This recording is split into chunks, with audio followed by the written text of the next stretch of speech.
अब कभी नहीं छूटेंगे आपके फेवरेट टीवी शोज ZEE5 के साथ बिल्कुल free. Impressive. Thank you ma'am. हम अपनी जिंदगी छोटे मोटे इवेंट्स के रूप में ही हमेशा याद रखते हैं, इसीलिए मैं लोगों के लिए इवेंट ऑर्गेनाइज करना चाहती हूँ ताकि उनकी खुशियाँ हमेशा के लिए यादगार बन जाए। और यहाँ आपसे लोन लेने के लिए मेरे पास एक स्पेशल वजह है, वो ये कि ये नारी शक्ति विकास केंद्र है और मेरी कंपनी में सिर्फ महिलाएं होंगी। ये सब तो ठीक है, पहले ये बताइए कि आपको इवेंट मैनेजमेंट का कितना एक्सपीरियंस है और फिलहाल आपकी कंपनी में कितने लोग काम करते हैं? मैम फिलहाल तो मैं ही हूँ और मैंने अब तक 2 इवेंट्स ऑर्गेनाइज किए हैं। अभी कुछ ही दिनों पहले मेरी शादी हुई थी, वो मेरी कंपनी का पहला इवेंट था। और मेरा दूसरा इवेंट था मेरी बेस्ट फ्रेंड के बच्चे का नामकरण। अरे वाह, आप तो नई दुल्हन है। शादी के बाद का समय पति के साथ बिताना चाहिए, कामकाज के लिए तो पूरी जिंदगी पड़ी हुई है। एनीवे, आप अपने वकील पति से कह दीजिएगा कि हमने आपकी पिच सुन ली है, वो केस ना करें। चलिए सुमित्रा जी, चलिए। शादी के दूसरे दिन ही मैंने अपने पति को खो दिया। वो सिर्फ मेरे दोस्त हैं, मेरे पति नहीं है।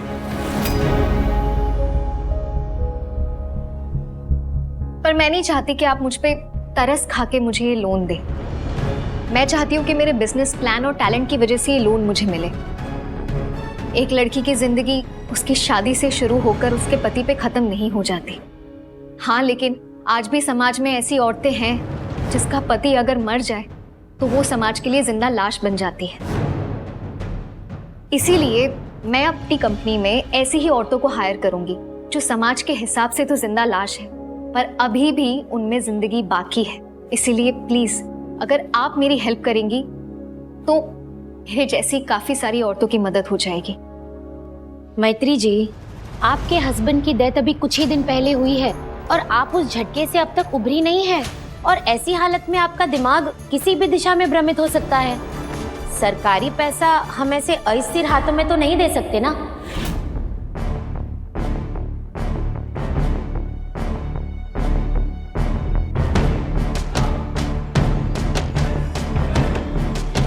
सॉरी, मैंने शायद आप लोगों से कुछ ज्यादा ही उम्मीद लगा ली।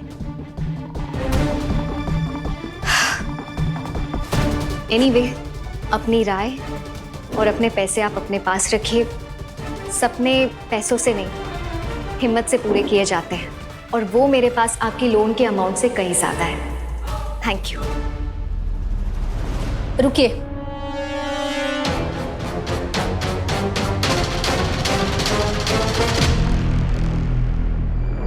अगर आप अपना दुखड़ा रोती, गिड़गिड़ाती, फंड पाने के लिए हाथ जोड़ती तो हम आपको ये फंड कभी नहीं देते। हम एक कैंडिडेट में सबसे पहले ये देखते हैं कि उसे खुद पर कितना विश्वास है, अपने सपनों पर कितना यकीन है, तभी तो वो हमारे फंड का सही इस्तेमाल कर पाएगा।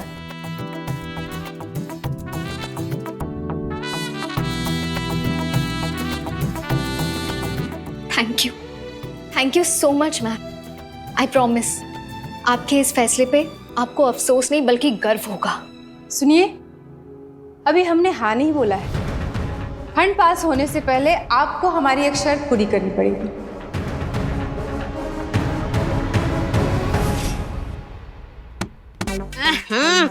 इस सारे प्रयागराज का कचरा आपके कमरे में इकट्ठा होता है का?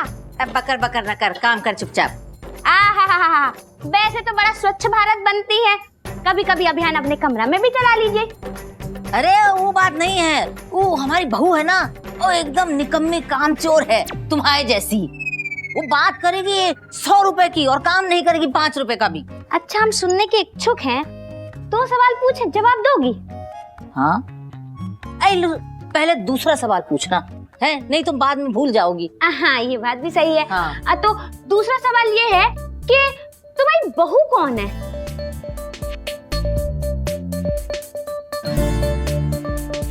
चलो पहला सवाल पूछ लो। पहला सवाल ये है कि तुम सास किसकी हो?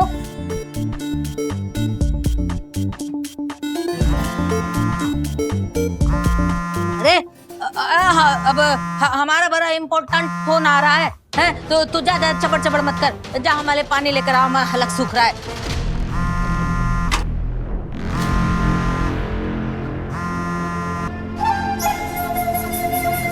हेलो हेलो, नमस्ते जी। हम ना नंदिनी बिटिया की मामी बोल रहे हैं। काहे काहे बोल रही हो? हैं? अब बोल रही हो तो हमसे काहे बोल रही हो?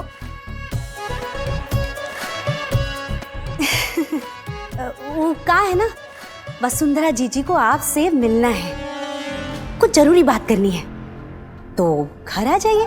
हम घर पे आ जाएं, हैं? वो बड़ी कहीं की मिनिस्टर लगी पड़ी है, पैरों में मेहंदी लगी है उसके, हैं? या पैर की राय पे चढ़ा दिए कहीं? हमें कोनो शौक नहीं है मक्कारों के घर जाके उनसे मिलने का। देखिए, मुझे आपके घर आने में, आपसे मिलने में कोई प्रॉब्लम नहीं है।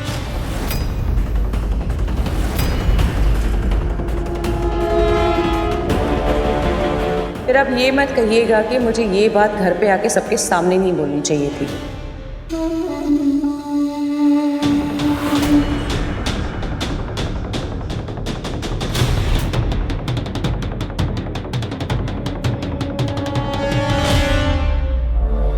बात नाजुक है, हमारे बीच रही तो अच्छा है, वरना अगर बात फैल गई तो प्रॉब्लम हो जाएगी। आप यहाँ आ जाती तो बेटर रहता। ठीक है, हम डरते थोड़ी हैं, आ रहे हैं तुम्हारे घर।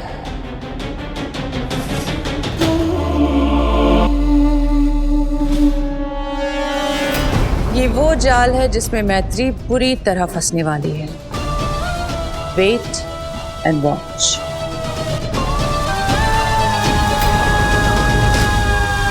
ZEE5 ऐप डाउनलोड करें और देखें सारे एपिसोड्स बिल्कुल फ्री।